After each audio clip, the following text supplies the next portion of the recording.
and our guest tonight, Todd Brumley. Please welcome.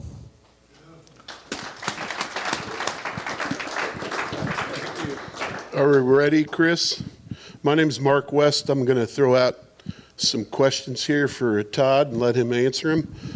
We figured we'd break this up into threes. We'd start with his grandpa, Alfred E. Brumley, and let him talk about his grandpa, and then go to his father, Tom Brumley, and then last but not least, have him talk about himself and when he played in the theaters in Branson and the songs he's written. And anyway, let's start with Albert E. Brumley.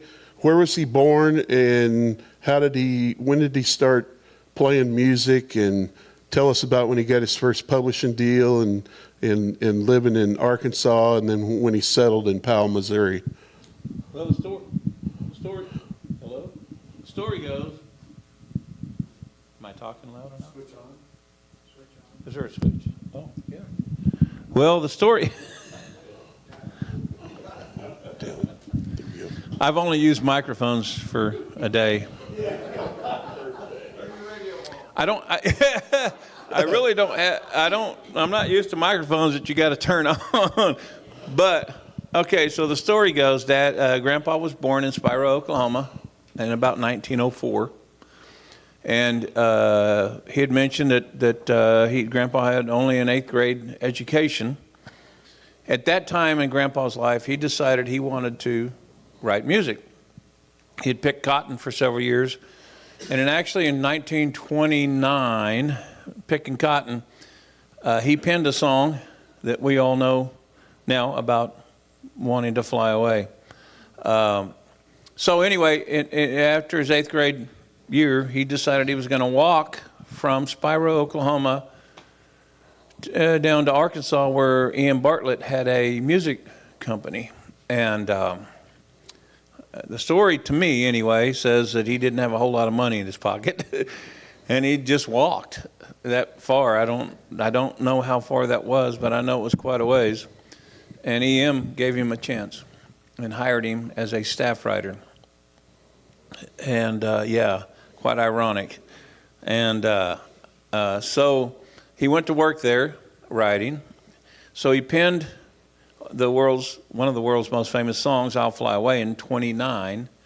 In 1932, they published it to one of their songbooks.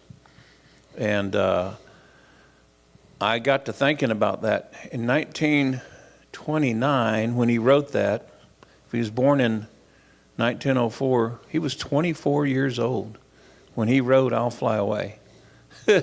I'm 62. I can't write a song like that. That's pretty amazing. And then not to mention all the other songs that he wrote. But that started his career. And eventually he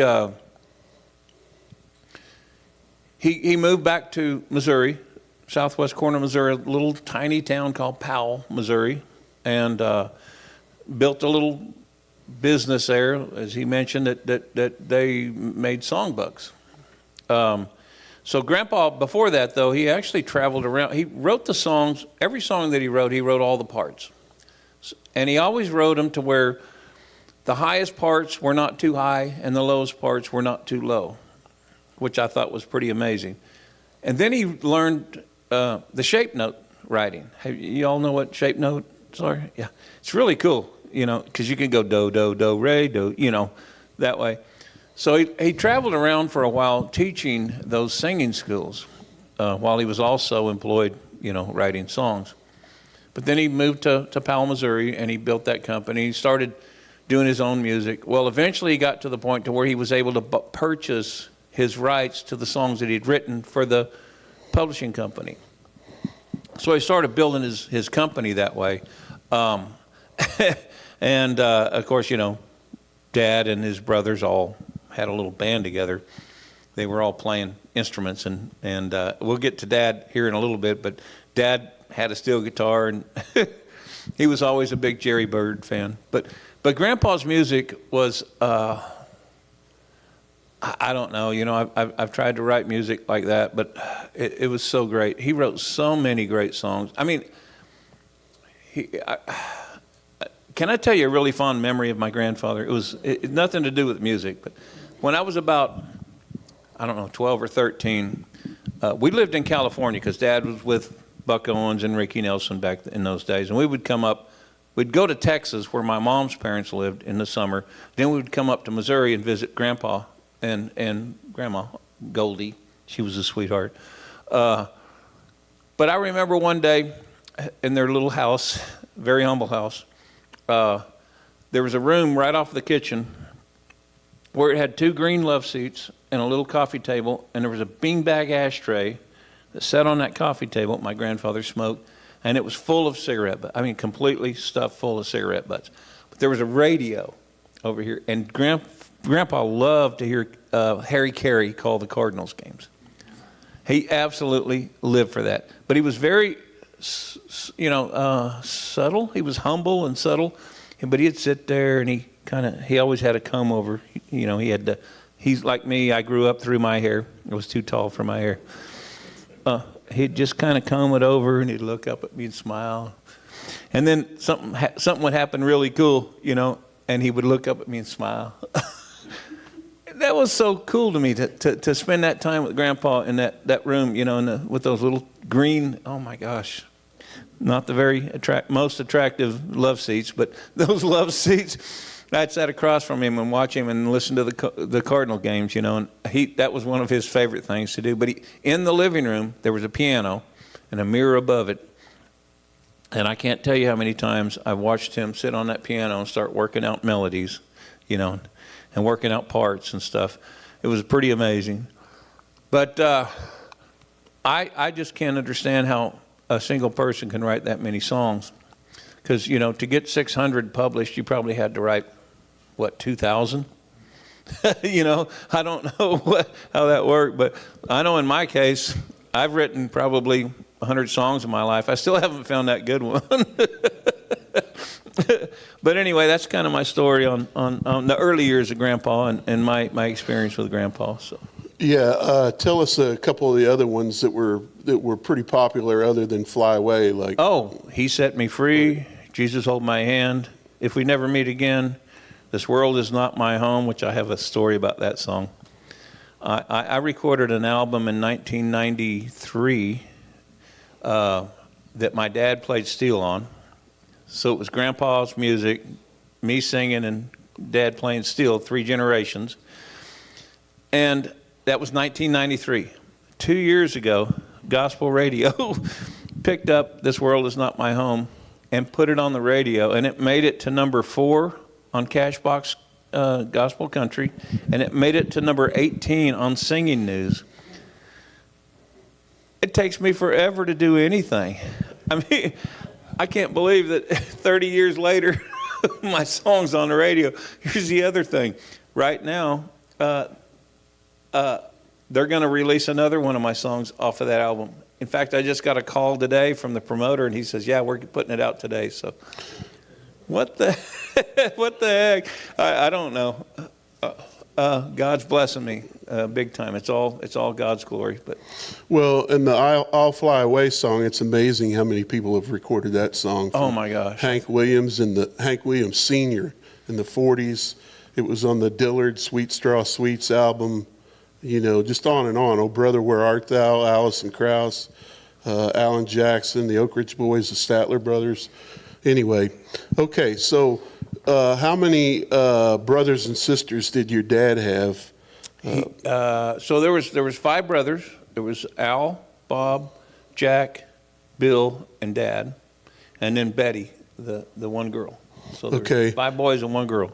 And so were the other siblings, was steel guitar the only thing left after the other one chose their instruments? Maybe so. How did your dad come to learn how to play steel guitar? Well, actually, Dad had an infatuation with a guy named Jerry Bird. I don't know if y'all remember Jerry Bird, but he played a lap steel, and Dad was so in love with that, and so that's what encouraged him to start playing steel guitar. Was it more a primitive lap steel or steel guitar at that point? Dad didn't. I don't think originally he had a lap steel, but of course those old steels were basically a lap steel because they didn't have pedals. I've got this picture. I wish I'd have known that people were going to be here. It's the coolest picture because it's a little family band, and there's an upright bass, and Dad's on his steel, and he's like this, you know. And he was young, but he always loved Jerry Bird, and he tried to learn to play like him.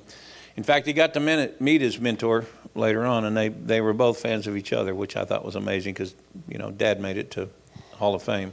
So how did he come to be recognized by Buck Owens, and how did he get in Buck Owens' band? That's a unique story. So Dad played steel. He was in the Army, and he was stationed in Germany, and he bought an amp and a steel while he was over there, and kind of got some special recognition from his uppers in the Army. They let him go play these club gigs, you know, and they didn't make him get up early, which I thought was funny. But so he started playing there and kind of honed his skills, and then he moved back here to the States and met my mom, and they got married.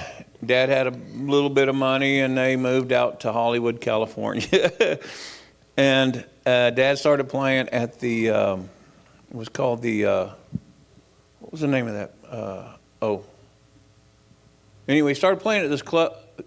I'm thinking of my clubs that I used to play in. He started playing this club out there with Jimmy Rabbit and a bunch of guys, and he started meeting everybody, and this was in Hollywood. Oh, the Palomino Club. Was that on the Sunset Strip?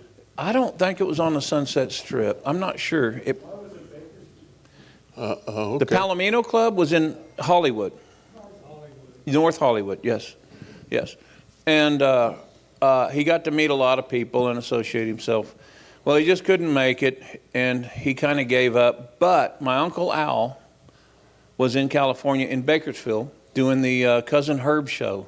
I don't know if you know, I mean, that's way back. But he was doing the Cousin Herb show, and he got a deal with Capitol Records. So he was at Capitol Records studio, and he called Dad to go play steel with him. So Dad was playing on the session, and guess who happened to be there? Buck Owens and Don Ridge. And they heard him. And Buck came up to Dad after the session, and he said, Tom, he said, when I get my band together, I'm going to call you. I want you to play steel for me. That didn't happen right away, and Dad moved back to Neosho, Missouri, where my mom's dad was, and started building houses with him because he was a home builder. And one day there was a phone call from Buck Owens, and he said he wanted to hire him. And this almost makes me cry, but my grandfather, my mom's dad, said, Tom, if you don't do this, you're going to miss out. That turned into what a great career. You know, that was 1963. That was the year I was born. I moved out to Bakersfield, California when I was about 6 months old. Yeah, and I lived there till 78. But Dad played with Buck throughout the 60s and recorded 18 consecutive #1 songs. Pretty amazing, yeah. Did he play on Act Naturally that the Beatles covered? No, Dad did not play on the original Act Naturally. That I think was cut right before they actually formed the band, you know, Buckaroos, which was Dad and Doyle Holly and Willie Cantu and Don Ridge, and you know that was kind of the Buckaroos. I've got most amazing pictures of Dad with the Buckaroos in the middle of the what's the big arena in Houston? The Astrodome, on a trailer. On a trailer out there. At a rodeo? Well, it was, I don't know, but it was at the Astrodome, and they were in the middle of that Astrodome on a trailer, and there was no big sound system. And I remember that Leo Fender built special amps for them that had a lot of power because those old originals were only like 35 watts. So they put I think Dad's basement had 105 watts or something. It was crazy. And Buck and Don most likely or usually shared the same amp. You know, those reverbs had the 2 channels. And they're playing for that big gigantic place. I can't even imagine. But so he toured a lot with Buck. How many dates they do a year? Oh, I don't know. Dad was gone probably 300 days a year at least. Wow. At that time, when he when he first started with Buck, so Buck would fly to the gigs, but Dad and all the guys were in a little pickup with a camper shell on the back, and they would drive all the way across the country. I mean, all the way to like New York. It was crazy.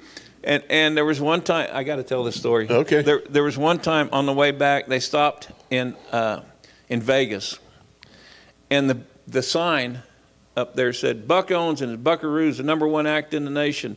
And then there was all these other bands that were backing them up. I don't remember, Roy Clark and all these other people were, underneath them. And they pulled up in this pickup with a camper shell next to all these buses. Well, Don Rich and Dad got this idea. I guess Dad was kind of talked into it because I can't see Dad coming up with that idea. But they walked out with red spray paint and painted on the side of the camper, Buck Owens and the Buckaroos, #1 act in the nation. After the show, here's what I heard. After the show, Buck saw that, and he was mad, when he flew home. And then he called Dad, and he goes, "Tom, go pick us out a bus."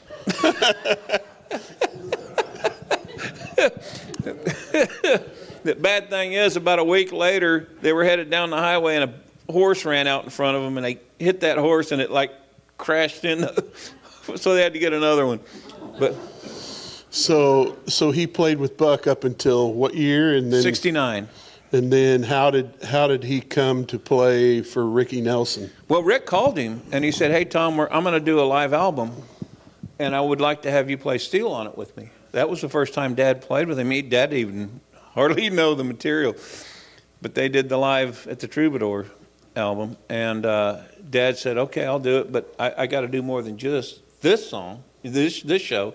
So they agreed to 4 shows. 10 years later, Dad was still with with Rick. So he played with Rick up until 78, 79, I guess. Do you have any other stories of him being out with Rick Nelson? Oh, man. Yeah. Of course, yeah. Of course, Rick wasn't as busy as Buck. They didn't do 300 dates a year. They did about 90 to 120 or whatever. And you still live in Bakersfield at the time? Yes, we stayed in Bakersfield. And Dad would drive to L.A. all the time to do, rehearsals with Rick, but he would also drive there because he was there to do recording sessions in With LA. other acts? Yeah, with other acts, which was amazing to me because Dad was very humble. He never talked about him. He'd just be gone all night. I'd see him in the morning. I'd come in the morning. I'd see his dobro case or his steel case, and I knew he was home, But it's amazing since he passed away how many people that said, "Hey, did you know your dad cut on this with me?" I mean, I had no idea because he'd never talked about it, I mean, there was a guy, when I went out to California in 2010 and started as a assistant general manager for American Sound Recording Studios, a big 10,000 square foot studio out there, a guy named Randy Sharp showed up. Randy was a great songwriter. I don't know if you remember, what was it, Restless Heart? Why does it have to be black or white? Those songs like that. Restless Heart. Yeah. Anyway, he showed up out there and he goes, "Did you know that your dad played on a album with me back in the 70s? No. He goes, "It was an amazing album. We did a live direct to disc. And it was, I think, Jeff Porcaro playing drums. It was Abraham Laboriel playing bass. It was Richard T on keyboard. It was all the West Coast GPS jazz cats that are just like the top players." I had no idea. And I keep hearing all this stuff all the time about, did you know he cut on a Rod Stewart album? No. The Picario brother, that was the guy that started Toto. Yeah, it was Toto. Yeah, it was Jeff from Toto. And his brother, Mike is a bass player. But it was, what a great session that was. And I hear this stuff all the time, and it just blows me away. I just, Dad just never talked about any of that. He never bragged about it. You wouldn't even know, what he had done just to be around him. Do you know if, off the top of your head, any other names that he did session work with? I read where he played on more recently Martina McBride, maybe in the 90s. some Nashville stuff. Oh, Flying Burrito Brothers back in the day. Let's see. Dwight Yoakam. Of course, he worked with the Desert Rose Band for several years. He toured with the Desert Rose Band, Yeah. correct? He was an actual member. But he cut all of Dwight Yoakam's albums.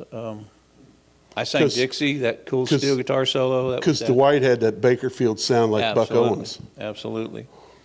Yeah. And Merle Haggard, he's recorded with George Jones, he's recorded with about everybody that I know of, but he never really talked about it a whole lot, you know. Man, what a great player and what a modest person. I aspire to be as good as Dad. Yeah, that way. Okay, so now do you want to talk about when you came back from California and what all theaters you played in Branson in the 80s and 90s and in doing that with your dad? Didn't your dad play on some of that stuff? And Actually. And you still play down there on Sundays. Just tell us about all that. Absolutely. And I interrupt before you go any further. Did your dad have an opinion as to who was easier to work with, Buck Owens or Ricky Nelson? Oh, Ricky Nelson, far and away. Yeah, absolutely. Your dad lasted 6 years with the Buckaroos, so, and most of the band left when Dad did.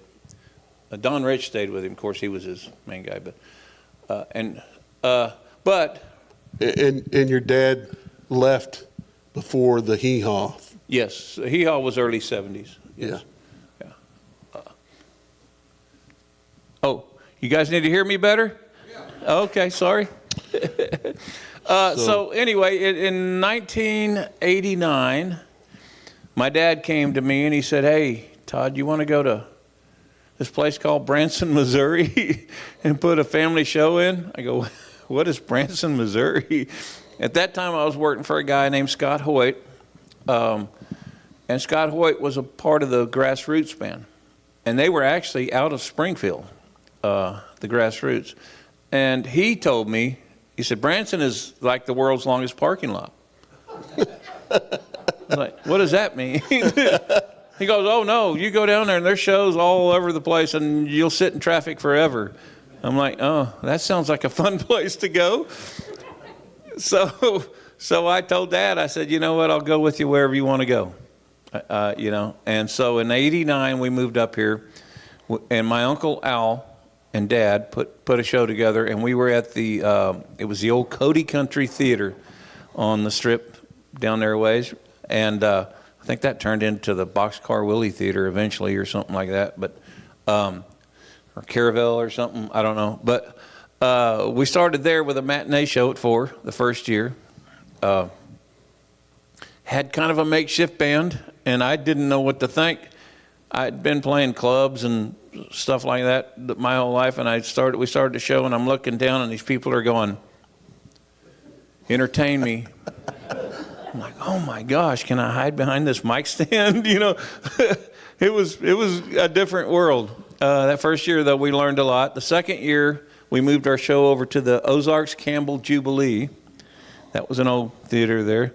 We worked the second year there, and then the third year we moved over to what then was called the 76 Music Hall. It's now the Grand Country Theater, or Grand Country Music Hall, I think they're calling that area of it. And we were there from 91 till about 2003. So we had several years there, and it was 6 days a week. And I worked a couple of shows there. We had the Early Bird Show and then the Brumley Show, and then I also worked for a few years with the Texas Gold Miners, who used to be there.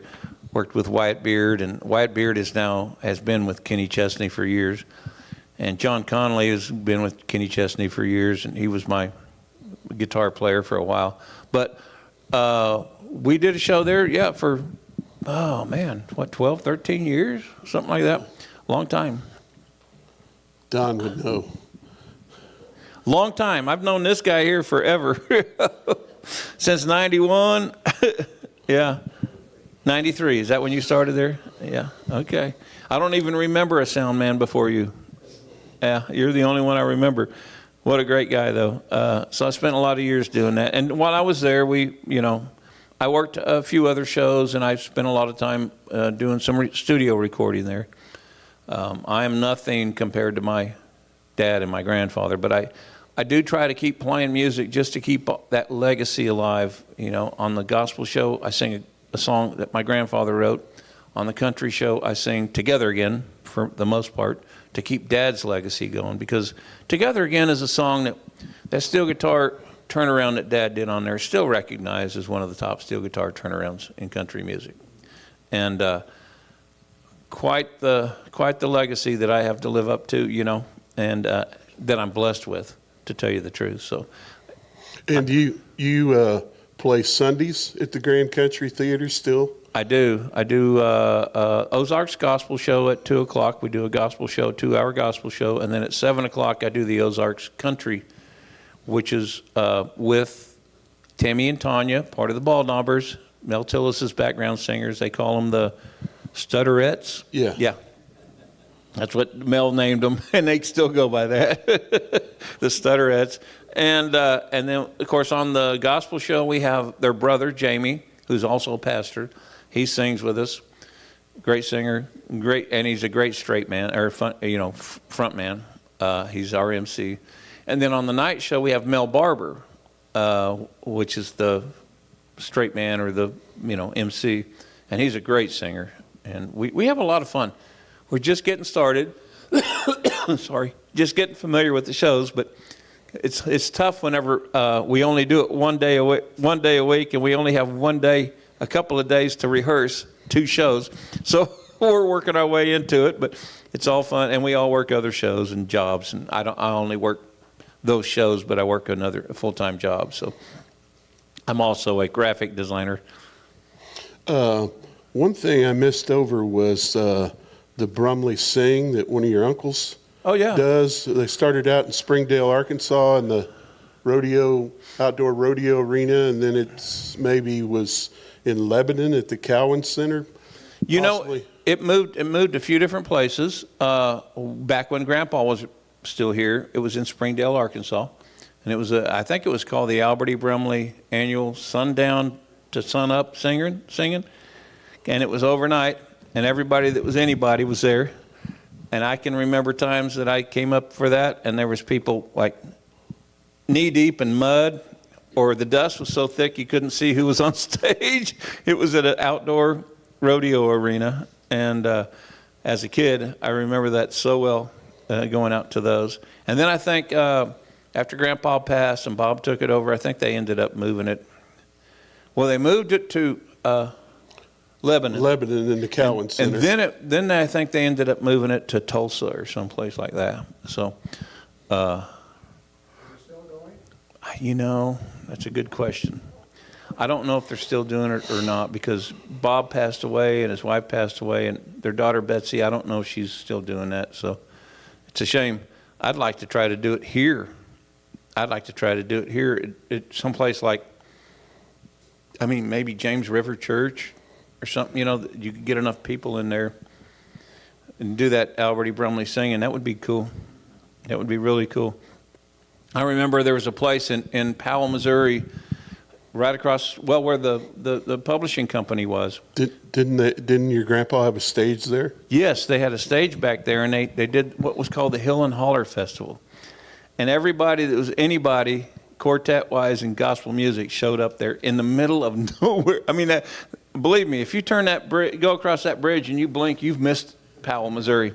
That's it. And they would show up and just hordes. All of the great gospel singers and the Cathedrals, the Dixie Echoes, all of those people back then would show up, 2 of them in the Cowan Center up there. It was amazing. Yeah. Isn't it amazing? It really is. And I think it should keep going. I would love to. There's a few things I've been working on. One of them is I went to Powell, Missouri a few years ago, and Grandpa's house that was there across from the publishing had fallen in. And I sat there and cried like a baby. I was like, oh my gosh, I can't believe they let this house fall in. So I got a hold of some of our local representatives, and John Ashcroft headed it up, to tell you the truth. And we're looking. Yeah, he's a gospel singer. Well, he loved The Grandpa. singing ministers are Yes, he senators. singing senators. Yeah, and also Max Bacon, Judge Max Bacon. He was a part of it, and we got some other people involved, and we're trying to get that restored and turned into either a museum or a park of some kind where people can come and see where Grandpa wrote those songs. You know, I mean, it broke my heart when I saw that house. There's a pretty nice cathedral-looking church there too, isn't there? Up on the hill, way up on the hill. Yes, an old white church. Yeah, but I would love to get that place restored and made into either a place where people can go and walk through and see it, you know, the way that it was. That's just an idea, but it just broke my heart to see that house falling. And so, and then across the street, all of that area where the Hill and Holler Festival was, I'd love to see that turned into a park. It would be amazing to me. So, Is it still in the family? one person, and we're having a hard time with that. So, yeah. Can I ask you about the archives? Where are the Albert Brumley archives? All, you know, sheet music, records, and things that I assume they had. Same person. Yeah, I'd love to have all of that too. It would be amazing because he was such a oh man, what a large part of our heritage and for all of Americans, you know. But in Missouri, yeah. Yeah, so I don't really have any more questions, so why don't we open it up to the floor? You bet. But Where do I get my hair cut? Oh. I haven't paid for a haircut in years or shampoo. Mark, I got one here. Okay. This is kind of a weird question, but I'd like to delve more into your issue, but I won't on that. But my weird question is, maybe not so weird. As a professional musician in this area, what's the greatest need for you folks? What do you guys need more than anything as a group here? Is it more gigs, higher pay, health insurance, all of it? Yeah, pretty much. I mean, I can tell you this much. When I was in high school in Texas, I was playing in a band, playing clubs on the weekends, and I made $150 a night. Right now, for me to go play a club in Springfield, they're probably going to pay me $75. That's 40 something years different, and the pay has not gone up. It's gone down. Yeah, it's gone down.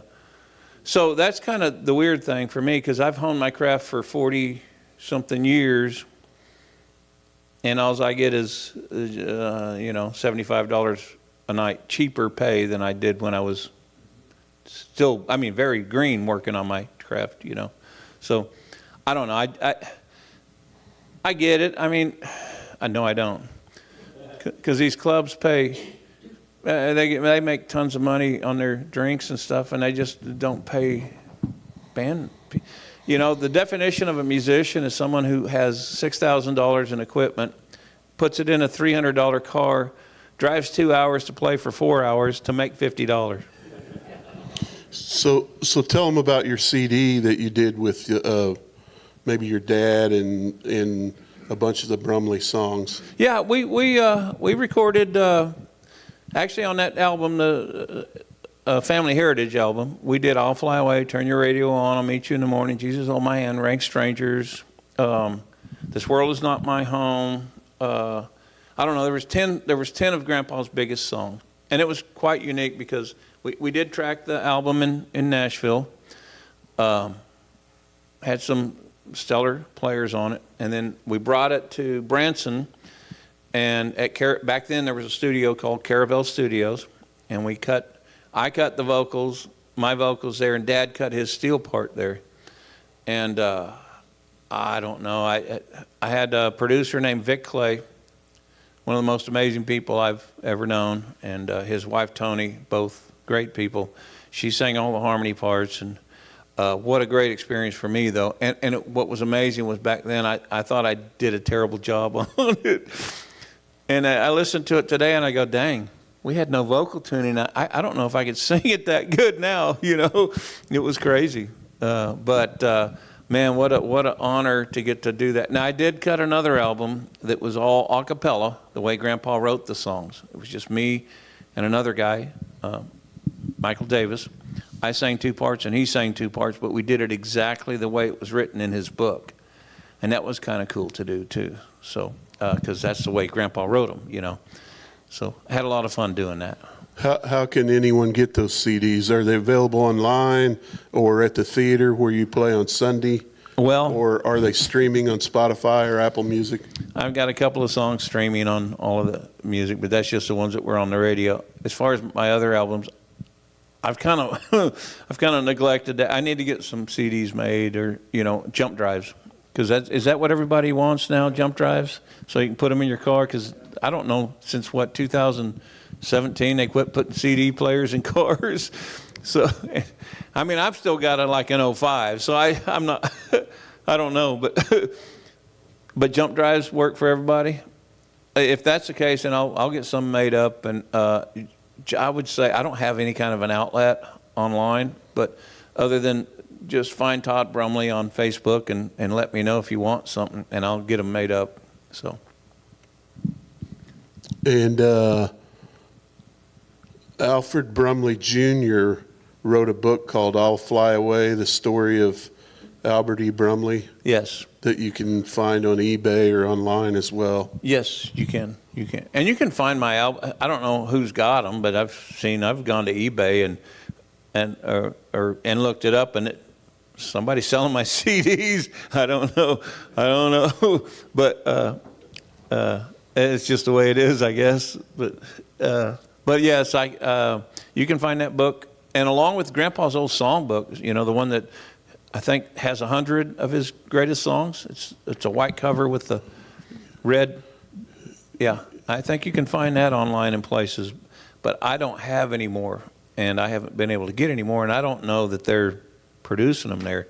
I mean, I've even considered going down and see if they'd let me take over the print company and start making books again, I don't want to, this may be a legal question, but can you say what the status of the copyrights are? Well, I can tell you that I'll Fly Away is now split between all the family. I can't. At least it's in the family. Yeah, I can't tell you. The other ones are all just to that one person.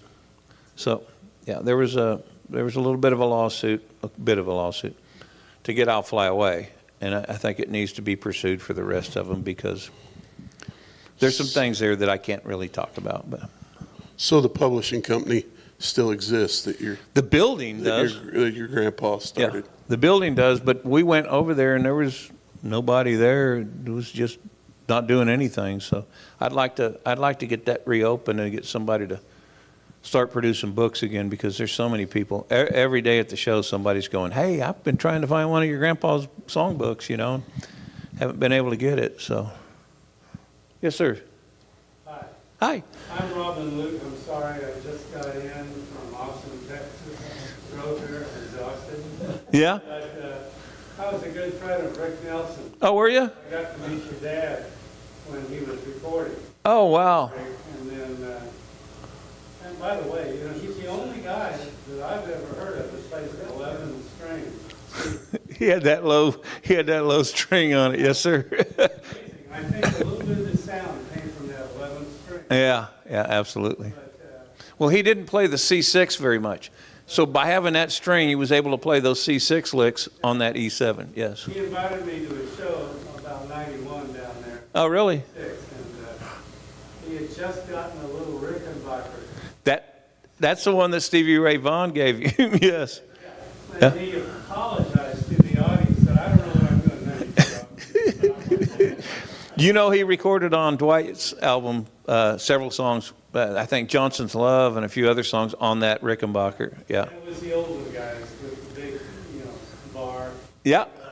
Yeah. It was. I think they called it a D7. It was a 7-string, 1937 or something like that. Somebody who's a member of the Elks who owns a Rickenbacker, that guitar. Oh, really? Yeah. Wow. Yeah. And we were talking about it this Yeah, that's awesome. Just wanted to tell you, I knew your dad, and he was a marvelous guy. And for people who didn't know him, Yeah. they think he was a CPA. He I know, you wouldn't have any idea, would you? didn't have a clue how wonderful a steel player he was and how famous he was. He's a very modest guy. Very, very. And thank you so much for sharing that with me. I love hearing that. Since Dad passed away in 2009, I've heard so many stories like that. And I really aspire to be like Dad. That's amazing. So, thank you. I went with your mom and him. They lived in Aurora and that. Oh, that was my uncle, Al. Yeah. And Robinette. Yep. Yep, absolutely. You were talking about turnarounds. I've never heard anything better than the one that he did with Rick. On Garden Party? Oh, yeah. I mean, every time I hear that, I get goosebumps. Oh, I know. I do too. And that one, and then of course I sang Dixie with Dwight Yoakam. Dad told me, here's a funny story about that. So when Dad was out there recording, Dwight Yoakam had a deal with Reprise Records.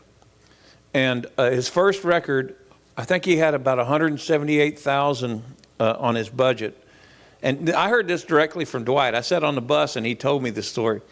He said, I had $178,000 budget. And he said, man, I went in there and I cut corners and I kept it down. And he said, I had great, of course, you know, that album had great songs on it. And he said, the way these record labels do is they have a number that they're looking for. And once they get that, they shelve the album and go to the next one. And he said, oh my gosh, I had like 3 more hits on that album. And he said, but they shelved it. Well, the next album, he had like a $380,000 budget. He said, I'm going to spend every penny of that. He would fly Dad out to California, pay him triple scale to sit in the studio while they were tracking acoustic guitar and feed him the best food. And then fly him back home to use up the budget. And Dad played on most of that album. But that's what Dwight told me. You know, I've heard he can be a jerk, but he never was to me. Of course, I was Tom Brumley's son, so. Yeah, Dwight really liked Dad, so.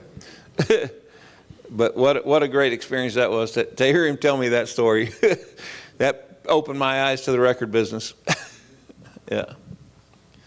So, have I shared too much information? Am I TMI? Anyone else? Okay. Got a little more time. Do we? So I got another story if you want. I mean, Sure. so while Dad was with Buck Owens, you know, there was a lot of stories that I heard. They were going down the road in the bus one day, and of course on the show, Don Rich had a revolver that he would load up with powder, and they did the Beatles skit on the show live. And at one point, somebody would take their wig off and throw it on the ground, and Don would pull out a revolver and shoot it. And boom! You know, it'd get really big. Well, they were going down the road one day in the bus, and of course, Don had the little revolver loaded. And Dad said he called them hippies, came up and started throwing beer bottles against the side of the bus. And it kind of made Don mad, so because they were, country western, and back then it was called country and western. And so Don went back and grabbed that gun, and he slid the window open, and he pointed it out and went, boom! He said the guys were going, oh my God. They pulled off into the center of the highway. Oh, I heard so many stories like that. It's not even funny. That cracked me up to hear that one. But when was it? It was in the 90s. The Brumley Show did a show in South Dakota. And Dad hired Doyle Hawley. At that time, their old bass player, Doyle, was driving buses. And he hired Doyle to come get us and take us up there. Well, I got to tell you this much. After the show, on the way home, I sat in the jump seat next to Doyle. And I got the real stories. I won't share any of them, but I got the real stories. Dad was always a prince, though. Nothing against Dad, but I can't say that for the rest of the band. Wow, that was cool. That was one of those priceless priceless things. So being Tom Brumley's son has given me several privileges. I went to St. Louis.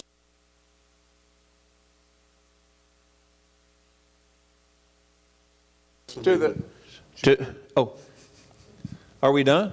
I went to I went to St. Louis one year with Dad to the steel guitar convention. Dad always liked, it was the International Steel Guitar Convention. Dad always liked me to go because I knew his music, and he didn't have to depend on somebody else, another bass player, because Dad always played to the bass. Having another bass player that didn't really know, some of the songs, which is the case in many of those kind of conventions. And I was on stage one night playing with Dad, and Buddy Emmons, I don't know if any of y'all know who Buddy Emmons is, one of the greatest steel guitar players ever. He's also a great bass player, and which made me nervous because I was young. I was like 17, I think. And he walks up behind me on stage, and he goes, hey Todd, when your dad goes to sleep, come up to room whatever, I thought, okay. So sure enough, Buddy Emmons said that. Dad went to sleep, and I went up to the room, knocked on the door. Wade Ray opened the door. I don't know if y'all remember Wade Ray, fiddle player.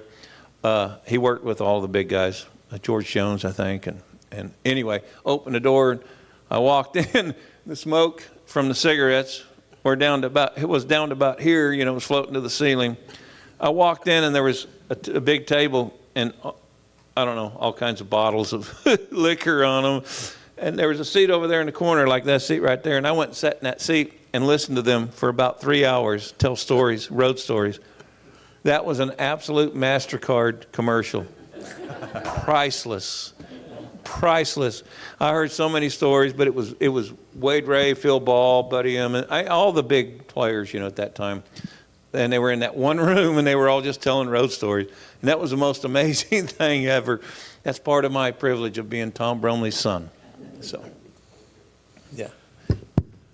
Well, that's a good story. Yeah. You're full of them, aren't you? I am. Well, thanks for coming, Todd. Oh, it's been a pleasure. Thank you guys for listening to me. Our thanks to Mark West for helping him relive some of this stuff. Y'all come back. Next month, Lyle Strickland's going to be here. Young guy that's got some records out and lives up here at Buffalo. You'll enjoy that, too. But, again, thank you for doing this for us. Thank you. I really appreciate you guys having me here. What a pleasure. Thanks.